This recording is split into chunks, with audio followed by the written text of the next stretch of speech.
Chers amis téléspectateurs, bien le bonjour dans cette nouvelle édition du débat de l'actualité et qui consacre son dossier pour cette semaine à l'économie circulaire. Outre son apport à l'environnement et à travers une production engendrante moins de déchets, l'économie circulaire est considérée comme un moyen de rehausser l'attractivité et la compétitivité des produits et services industriels, a souligné beaucoup d'experts à l'échelle nationale ou internationale et en environnement et développement durable.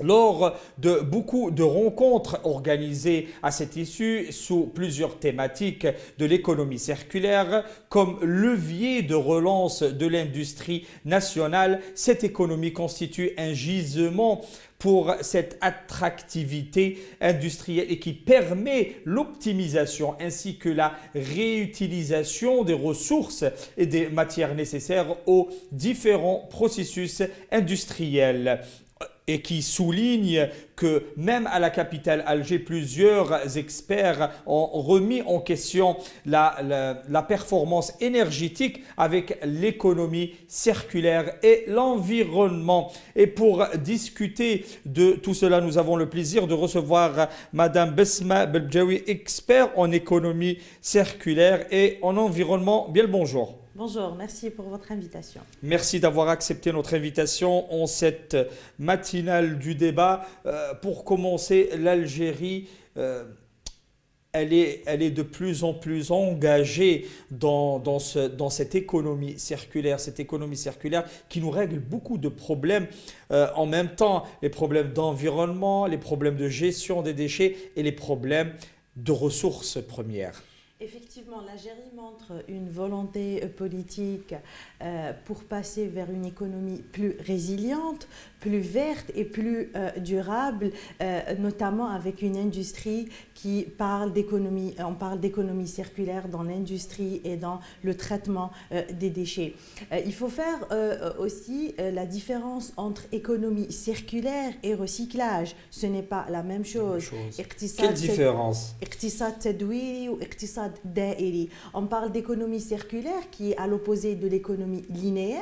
Donc l'économie linéaire, depuis la révolution industrielle, on pense avoir une abondance illimitée de ressources pour produire des produits peu recyclables et peu amis à la nature pour ensuite produire des quantités énormes de déchets. L'économie circulaire, donc c'est la circularité du cycle du produit, donc une consommation résiliente et une consommation pensée de nos ressources naturelles pour produire des produits éco-design et éco-responsables pour à la fin produire des quantités de déchets modérés qu'on peut réinjecter dans le cycle de vie de tout produit. L'économie du recyclage, là, c'est une partie de l'économie circulaire et c'est là où on traite nos déchets pour qu'on puisse en fait les réutiliser. C'est ça la différence entre les deux. Donc, et pour cela, nous allons faire un petit aperçu sur, il y a beaucoup, on a vu cette semaine, il y a beaucoup de pays qui s'intéressent à cette économie circulaire, à investir dedans, que ce soit avec leurs nouvelles technologies ou apporter leur savoir-faire et leur expertise ici en Algérie. Comment voyez-vous le commencement? Est-ce que, d'ailleurs, on a vu que la nouvelle loi sur l'investissement rentrera en vigueur très prochainement. Est-ce que vous voyez que cette économie circulaire ne peut exister réellement en Algérie qu'à partir d'une on va dire d'une association ou d'une mixitude entre Algériens et experts internationaux? Car il y a beaucoup de pays qui ils ont déjà commencé, ça fait des dizaines d'années, oui, et qui nous dépassent. Effectivement, pour atteindre le développement durable, pour atteindre un mix énergétique, effectivement, on doit passer par une économie circulaire qui est un des grands leviers d'une économie nationale et aussi par les énergies renouvelables. Donc, sans pour autant, c'est-à-dire limiter ou éliminer nos ressources fossiles. C'est-à-dire qu'un mix énergétique est nécessaire pour l'Algérie pour essayer en fait de passer vers un développement durable et vers une économie plus résiliente et circulaire. Donc effectivement, des collaborations internationales seraient nécessaires pour l'Algérie pour justement basculer vers ce mix énergétique.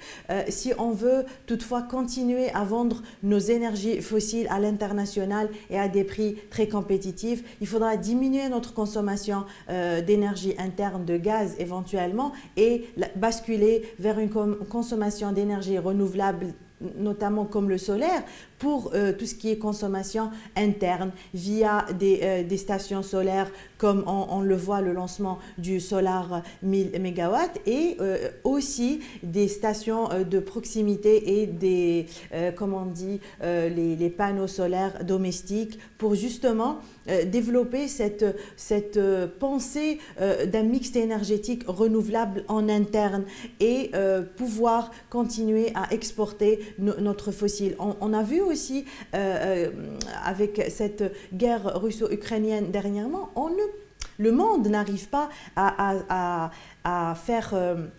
c'est-à-dire passer au renouvelable et le fossile est toujours là et on ne veut pas qu'il... Voilà, il est là. Donc, le mix énergétique est nécessaire pour justement... On n'a toujours pas pu le remplacer.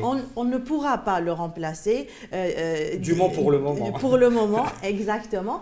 Mais il faudra atteindre un mix énergétique digne de la grandeur de notre pays. Madame Beldjaoui, commençons par le commencement ou vraiment la base.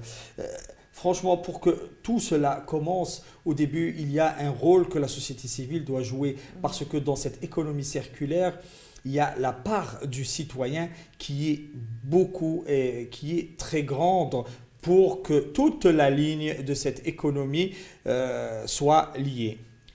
Effectivement, la sensibilisation est très importante, d'une part pour le citoyen, mais aussi pour l'industriel. Pourquoi? Parce que... on parlera d'économie circulaire pour l'industriel parce qu'elle permet de développer son business, elle permet d'augmenter son chiffre d'affaires s'il réussit à utiliser moins de matières premières et produire moins de déchets. Donc automatiquement, il y a un retour sur investissement, il y a un bénéfice sur cette... si on va vers cette ligne d'économie circulaire. Aussi, il y a la sensibilisation du grand public, donc pour tout ce qui concerne le recyclage, tout ce qui concerne la diminution de nos déchets, parce que le meilleur déchet, en fait, c'est le déchet qu'on ne produit pas. Pourquoi produire plus de déchets? Pour qu'on pense à les recycler. Dès qu'on utilise quelque chose, ça va devenir automatiquement un déchet après peut-être 10 minutes, comme ça peut être après 5 ans. Donc, il faut diminuer ces déchets et penser au recyclage via une gestion de déchets plus efficace et plus résiliente également. Donc, dans cela, quand on parle du rôle de la société civile dans la promotion de l'économie circulaire, elle est dans la gestion de ces déchets, le recyclage, l'exportation des matériaux recyclés, le développement industriel, le financement, l'innovation, l'application. Donc, dans l'industrie, tout cela doit avoir un effort et une expertise au jour d'aujourd'hui. Réellement, est-ce qu'on a commencé à développer tout cela? Alors, depuis sur le terrain, vous êtes sur terrain. Quelques experts étrangers disent que c'est toujours insuffisant. D'autres disent que l'Algérie a déjà bien démarré, mais il faut un tout. Qu'est-ce qui manque? Vous savez, pour les internationaux qui disent que l'Algérie est en retard, je pourrais répondre qu'eux-mêmes, ils sont en retard. On a vu les COP, ces dernières COP qui est vraiment catastrophique pour le monde parce que même les grandes nations n'arrivent pas à atteindre leur neutralité carbone et ils parlent de 2060, 2070 et si ils arrivent à l'atteindre.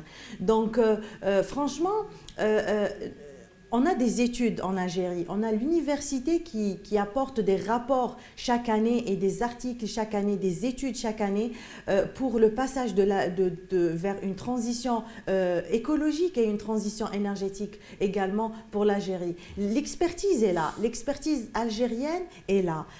Effectivement, il faut une expertise également internationale pour apporter les nouvelles technologies dans tout ce qui est renouvelable et dans tout ce qui est recyclage, comme on l'a vu récemment dans un salon où on parlait de machines extrêmement développées pour atteindre le bottle to bottle, c'est-à-dire de bouteille vers une bouteille, et donc limiter hautement la pollution plastique dans nos décharges et dans c'est-à-dire dans nos rues, etc., dans nos poubelles. Exactement. Madame Belbjaoui, concernant cette machinerie, cette industrie, l'Algérie, selon des associations internationales, l'Algérie est l'un des plus grands investisseurs d'Afrique et du Moyen-Orient dans les technologies du recyclage et surtout dans le domaine du plastique et de l'emballage. Donc, il y a cette avance au niveau africain, au niveau du Proche et Moyen-Orient. L'Algérie a ce potentiel pour vraiment se doter de cette économie circulaire. Cette économie circulaire afin d'éclaircir l'opinion publique aujourd'hui, elle nous permettra de faire quoi? Alors, pourquoi il faut y aller? Alors, déjà, l'économie circulaire va nous permettre de diminuer l'utilisation de nos ressources pour produire en fait la même chose avec des déchets moindres. Donc, c'est-à-dire qu'on doit passer vers une économie circulaire si on veut continuer à avoir le même niveau de vie, c'est-à-dire la même durabilité dans notre développement économique. C'est ce qu'on appelle la sustainability. On passe vers une économie circulaire à cause... Il faut savoir que dans les bourses internationales de produits primaires, les matières premières, il y a une hausse extrêmement importante, exactement, ces dernières 5-10 ans. Donc, on ne peut continuer à avancer de cette façon, d'une économie linéaire qui utilise énormément de matières premières et qui produit énormément de déchets. Il faut passer par là parce qu'elle va apporter, en fait, cette vision d'économie circulaire qui est très dimensionnelle, qui est sociale, qui est économique et qui est environnementale, ne peut que développer notre industrie, ne peut que développer notre économie et apporter un plus pour notre environnement. Parfait, nous allons continuer sur ce secteur juteux qu'on dit est malheureusement mal exploité dans notre pays. Mais avant cela, nous passons à une petite pause publicitaire et nous revenons vers vous.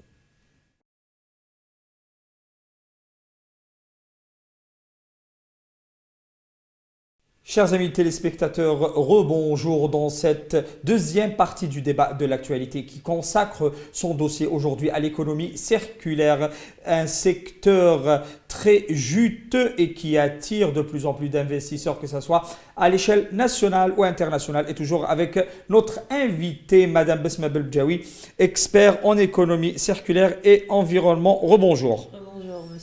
Donc, comme on l'a si bien dit, c'est un secteur juteux. Beaucoup d'entreprises, environ plus de 4000 entreprises créées dans le domaine. Seulement, leur nombre est en train de s'élever actuellement à près de... Donc, on parle 4000, c'était au début, qui s'élève aujourd'hui à 14 000. Donc, c'est des entreprises qui essayent d'activer dans ce domaine qu'on dit très juteux. Nous avons du potentiel. Comment voyez-vous ces entreprises qui activent actuellement dans le secteur de cette économie circulaire, du recyclage ou des gestions des déchets? L'Algérie, depuis quelques années, quand même, elle avance avec des pas sûrs vers le recyclage, vers l'économie circulaire, notamment grâce à ces entreprises. On parle de 4000 au début des 2000, jusqu'à maintenant, on parle peut-être de plus de 14 000 entreprises, micro-entreprises. Qui font de la récupération, du recyclage, de la transformation des déchets. Éventuellement, il y a ceux qu'on oublie souvent, c'est les entreprises qui traitent dans le verre. Donc, c'est des entreprises, en fait, qui ont dans leur système de production un plus grand respect à l'environnement, tel que la diminution de consommation électrique, production moins de déchets, etc. C'est-à-dire qu'on peut faire des efforts environnementaux même si on ne fait pas du recyclage. On peut apporter un plus à l'environnement et à l'économie grâce à des gestes au quotidien dans l'industrie et dans l'économie en général. Et c'est des entreprises qui se développent de pas sûrs vers ça et je trouve que c'est extraordinaire puisque l'Algérie note une avancée continue vers ce domaine. Certes, on attend quelques modifications dans la réglementation pour justement développer encore plus cette industrie et pourquoi pas devenir un hub africain dans tout ce qui est gestion et recyclage et énergie renouvelable éventuellement. Nous avons pu constater dans les années passées cette pièce qui manque au puzzle du recyclage. Nous avons vu beaucoup d'entreprises qui parlent de gestion de récolte de ces déchets, traitement et exportation de ces déchets. Quand on voit exportation de ces déchets, on comprend qu'il y a une pièce qui manque au puzzle car l'Algérie a besoin de ces déchets ici en Algérie afin de recycler cette matière première. Alors, effectivement. Et pas à l'exporter parce qu'il y a beaucoup d'experts, entre guillemets, qui parlent, oui, on a ce potentiel à exporter nos déchets vers ce pays ou l'autre. Les autres pays, ils ont besoin de nos déchets. Mais l'Algérie elle-même, un grand pays, a besoin de recycler tout ça ici. Je répondrai à votre question par oui et non. C'est-à-dire qu'effectivement, on a besoin de nos déchets, puisque nos entreprises du recyclage ont besoin de matières premières pour survivre, pour vivre, pour se développer. Et également, on a besoin d'exporter nos déchets recyclés éventuellement pour augmenter leur prix et pour diminuer aussi nos déchets internes. Il y a une problématique entre ces deux-là, entre l'exportation et l'utilisation interne, puisque les entreprises du recyclage parlent de rareté de déchets. Et on parle également de 23 millions de tonnes par an de déchets ménagers. En fait, le paradoxe, c'est qu'on ne trie pas nos déchets. C'est-à-dire qu'on ne récupère pas assez de déchets de nos poubelles pour pouvoir et les recycler en interne et pouvoir également les exporter. Parce que si on arrivait à récupérer le maximum de déchets, on pourrait faire les deux. L'export de déchets semi-traités ou traités et le recyclage en interne. Et effectivement, exporter trop de déchets peut porter atteinte à la survie de nos entreprises algériennes qui se sont développées depuis quelques années et qui ne trouvent peut-être plus de matières premières à recycler. Donc, c'est ce qui fait que... cela, surtout quand on voit les déchets plastiques, quand on voit la facture de l'importation des matières premières concernant le plastique, elle est énorme. Ce qui nous ramène à la question du rôle de la pétrochimie dans cette industrie du recyclable ou de cette industrie circulaire. Comment voyez-vous ce rôle ? Depuis effectivement quelques années, on importe énormément de matières premières plastiques, notamment le PET, le PEHD pour nos industriels et de différents pays pétroliers. Mais on est un pays pétrolier qui peut produire de la matière première et qui peut également l'exporter. Donc il y a un gap entre la production nationale qui ne suffit pas à la demande locale. Du coup, on est obligé d'importer énormément de matières premières. Effectivement, l'industrie pétrochimique doit se relancer pour rééquilibrer le marché de l'importation, et aussi l'industrie du plastique, du recyclage de plastique doit se développer également pour apporter son soutien et son aide à l'industrie du plastique. Il faut noter que l'industrie du plastique en Algérie est parmi une des plus fortes et des plus développées dans la région MENA et dans l'Afrique. Donc, c'est un potentiel énorme pour la production locale et surtout pour l'exportation de produits finis plastiques. Donc, pour cela, quand on parle de cette pétrochimie qui tardait un peu à venir, mais nous avons constaté ces dernières années, selon les communiqués des différentes entreprises et surtout de la Sonatrach, qui a communiqué plusieurs projets dans ce sens afin de produire la matière première, surtout du plastique. Nous avons vu qu'il y a un méga projet à Oran et à Skikda. Effectivement, il y a des projets en pétrochimie qui se sont lancés pour la production locale et pour l'exportation également de notre matière première algérienne. Cela dit, il faudra aussi penser à diminuer notre consommation de plastique à usage unique. On voit que ces dernières années, l'utilisation d'eau minérale embouteillée en plastique a augmenté, a explosé de façon extraordinaire. On utilise énormément de plastique à usage unique, notamment les sacs, les bouteilles, etc. Donc, une économie résiliente, il faut également penser à réduire nos déchets à la base, de consommer moins, de consommer intelligemment, c'est-à-dire ne pas gaspiller, disons, cette matière première et ne pas utiliser la matière première de façon non rationnelle. Donc, tout en sachant que le polystyrène, oui, pour plusieurs produits, et y compris pour l'emballage, ou le polyéthylène, donc à l'avenir, et c'est des matériaux beaucoup plus nobles pour l'emballage, surtout des produits de l'industrie alimentaire. Exactement, le PE et le PS, donc le PEBD et le PELD, donc on produit avec du sac plastique et également de la bouteille. On importe également du PET, du polyéthylène tétraphthalate, donc pour tout ce qui est bouteille eau et minérale et eau due. Donc tout ça, on utilise énormément. On parle de quantité extraordinaire, 1,7 milliard de bouteilles par an. C'est extraordinaire. Et qu'on recycle à peine 8 à 10%. Donc, on ne peut continuer vers cette frénésie de consommation extraordinaire. Donc, il faudra d'abord freiner. Et vous savez, le recyclage n'est pas une solution miracle. C'est une des solutions pour apporter une résilience économique et pour apporter, c'est-à-dire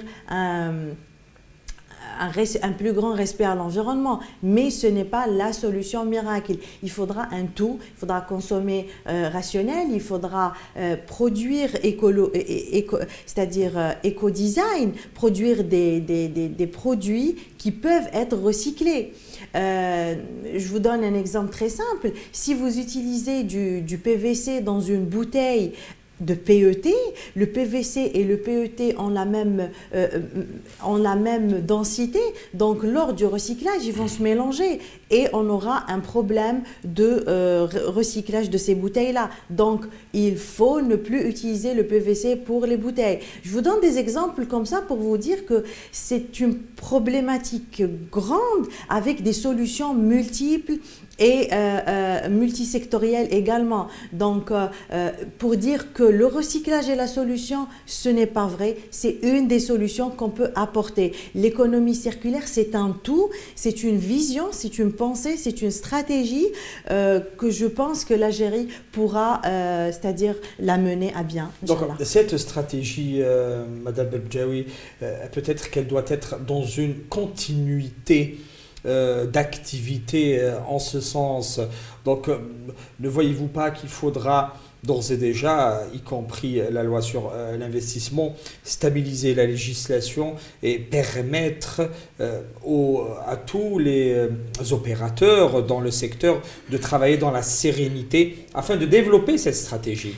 Effectivement, la stabilité réglementaire est très importante pour tout investissement, pour rassurer l'investisseur et les différents acteurs économiques en commun, et ensuite passer vers une revérification, réamélioration de toute réglementation, que ce soit dans l'environnement, que ce soit dans le recyclage, etc., pour en fait permettre aux acteurs économiques d'évoluer dans un milieu plus serein d'une part et plus attractif économiquement d'une autre part. Parce que le potentiel y est, que ce soit nos experts algériens ou les experts internationaux sont d'accord sur ce point. Le potentiel algérien, il existe. Il faudra juste mettre une feuille de route cohérente pour atteindre nos objectifs. Sur cela, un dernier mot. Le citoyen reste la clé pour toute réussite à ce genre d'économie. Exactement. Le citoyen reste le maillon le plus important pour cette économie et pour ce nouveau mode de consommation. Le citoyen, s'il ne passe pas vers un mode plus économe, plus pensé, on ne pourra pas atteindre nos objectifs. Donc c'est vrai, un appel aux associations, aux citoyens algériens, dont je fais confiance pour l'avenir de notre pays, de passer vers une consommation plus résiliente et plus pensée. Voilà. Parfait. Et donc, pour l'avenir, il faudra penser environnement et vu la conjoncture internationale afin de protéger et valoriser les ressources internes. Nous devons penser, agir, environnement et économie circulaire. Nous remercions Madame Besma Belbdjaoui, expert en économie circulaire et environnement, pour tous ces éclaircissements. Nous remercions aussi nos chers téléspectateurs pour leur attention. Nous arrivons à la fin de cette édition pour cette semaine. Nous vous donnons rendez-vous la semaine prochaine pour un autre dossier. Au revoir.